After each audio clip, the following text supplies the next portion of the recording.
The first thing that comes to mind is one of the first things she said to me about the business, which is, first thing you learn is how to say no in every language. So that's always been very helpful, and I didn't always follow it, but that's one of the few business things I can really remember. But I just, without saying it, I think just her, that, we would all sit in the car when we drove her home at the end of the day, and she would go back in her memories and tell stories about the business. And there was a lot of information that was shared that way, of just her stories and experiences. No. I don't remember any other specific advice about the business, though. She alluded to the fact that I needed to, if I was going to have a professional career, I needed to get on the East Coast. And my plan was that once I graduated from Indiana, that I was going to move to Philadelphia and study with her at Curtis. In the interim, they had the sort of the coup with the Zimbalist family and so forth, and she wound up resigning or not teaching there anymore. So I did wind up moving to Philadelphia, but I wound up not studying with her. But she did talk about her career a little bit and what she had to do and how she had to do it and so forth. Well, do your homework, thoroughly learn your part, thoroughly put it into your voice so that you can be reliable. I remember when I was preparing Die Walküre, I was singing Grimgerde. It was my San Francisco debut. And she sang next to me. She said, "Do not try to blend." She said, "Sing. Get your voice, keep your voice out there. Even though you're singing with 7 other girls, don't try to blend. That's not what Wagner wanted. That's not what the conductor wanted." Yeah, mostly to just be thoroughly prepared and don't trust anybody. I can't say that I've followed that advice because I have many friends in this business. And she did say, and I will say that I did not do this, and I encourage my own students not to do this, and that is to not talk vocal technique with just anybody. Mm-hmm. That's kind of a sacred information that you share with just a few people. Mm-hmm.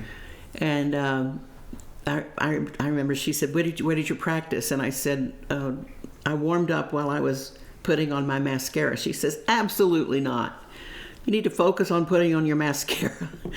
Not, you can't do that. Just don't, go find and focus on your warming up. Mm-hmm. So I think that was, being fully prepared. Yeah. And knowing your part, knowing thoroughly how to sing it before you show up. In terms of business with a capital B, I don't recall much in terms of managing your money, sorts of things. Certainly she would talk about wardrobe. Did I have a suit? Did I have a pair of good dress shoes? Another example of her largesse. The winters in Bloomington can be pretty brutal, and it was snowing, and I came in with a pair of loafers on and jeans, and she said, "What is that?" Pointing at my feet, and I said, "Well, Miss Harshaw, those are my shoes." She sighed and she reached into her pocketbook and pulled out a $50 bill and sent me to a store in downtown Bloomington so that I would have a pair of snow boots to wear. And of course, she was being both practical and selfish in that she didn't want me sick. She didn't want me to get pneumonia, while I was trying to learn how to sing. So absolutely. So did she give you any advice about the business? Yes, she hated it. She told me that I can remember so clearly her saying to me, Rebecca, do not expect anything beautiful from this business. The only beauty that there is when you're on stage, standing and singing. She says the moment you walk off, it's ugly again. And I have to say, I'm glad she said that to me, because that I find it not a very nice business to be in, and so at least not the performing end of it. And I always remembered, when things would happen, I would go, Miss Harshaw warned me about this, But it's quite beautiful when you're out there on the stage. Yeah. The business of singing, yeah. There were many, many moments within a lesson where there was a little sidebar about the business, about relationships in the business, concerns, things to be careful about, just things to know, not that you had to stay away from, but you needed to be aware. And that not everybody would have your best vocal interest in mind.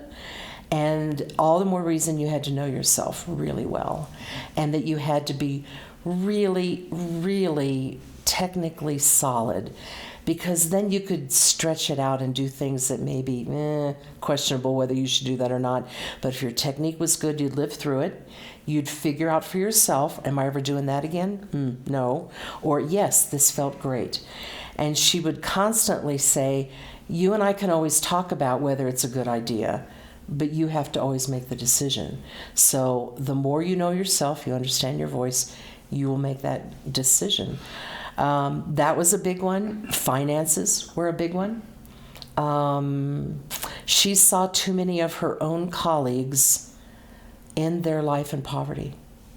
And she talked about that enough that it scared me.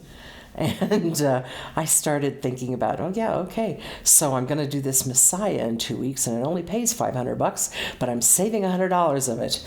And it was something that she emphasized in an already pretty well set up, my parents had done a good job with this. And then there were, the things about management and when that was appropriate and what you were looking for. And early on, I realized, there were two ways of looking at that for sure. A partnership with someone who is going to be able to look at the big picture, the long game, as it were, versus somebody who just got real excited about literally booking you, just, making a buck, and we're going to make a lot of money together. Oh, that was like the phrase of death. That was just something I thought, okay, so that one's wrong. And I still talk about that with the young singers that I work with, hoping that their gut instincts are good too, because those are important relationships. Yes, some. Not a lot. There's not a lot of notes that I have. I know she advised me to relate to conductors individually. Mm-hmm. She drafted to me a letter of reference from her, which I guess I used it. She suggested a particular management to apply for in New York, and I think I was in touch with Zemsky Green at the time. But there was not a lot of that kind of preparation from her.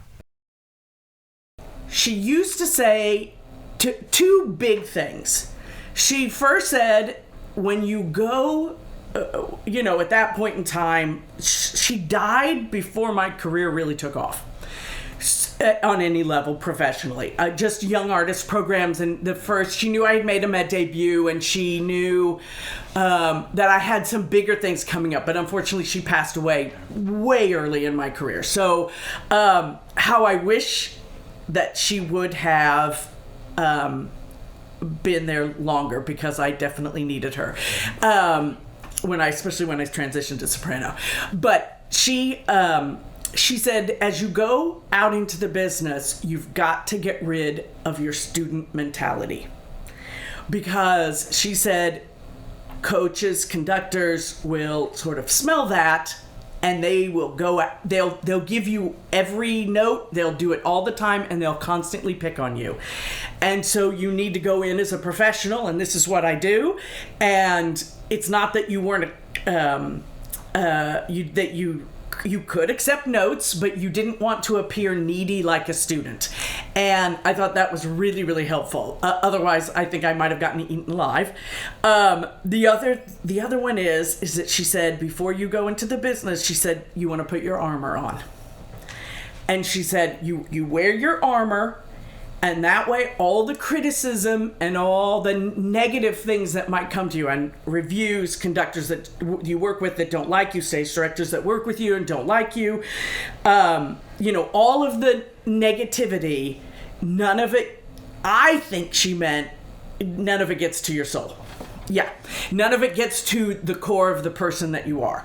And probably she meant it not just the negative things, but to not get your own inflated ego, the really positive things also don't get there, so that you could protect who you were outside of what your profession would be. And I think she did that. I mean, the stories of her every morning, whether she was singing Donna Anna at the Met or Brunhilde at the Met, she had to get up and make breakfast for her kids and Oscar. So she definitely kept her life compartmentalized in that way. She was a person and she was an artist, and they didn't overlap entirely, like many people fall into that trap. And I think that was a really good thing. Advice about the business of singing was if she did, there was nothing that left a deep mark on me. But I will say that she said to me that family is important, and that it would be difficult because as a tenor, I would work. Even as a tenor who even a tenor of a lesser caliber tenor has plenty of work generally, even if you make, and I happen to make it all the way, but I mean, like, her point was, it's going to be hard, and you better make sure that side of your life is put together, because it's going to be hard, Miss Harshaw absolutely talked to me about management. She was adamant about who I wouldn't want to be with, and who I could be with but I couldn't trust, and who was pretty good. And I made sure that to sing for all those people, and couple of them are still around today. But she was very adamant about who I should avoid. And boy, I mean, like, she was 83, 84, 85. Her finger was absolutely still on the pulse of what was going on. And of course, part of that is because she was who she was and she was connected. But most of it was because she had so many great singers doing it in so many places that she was hearing all these things.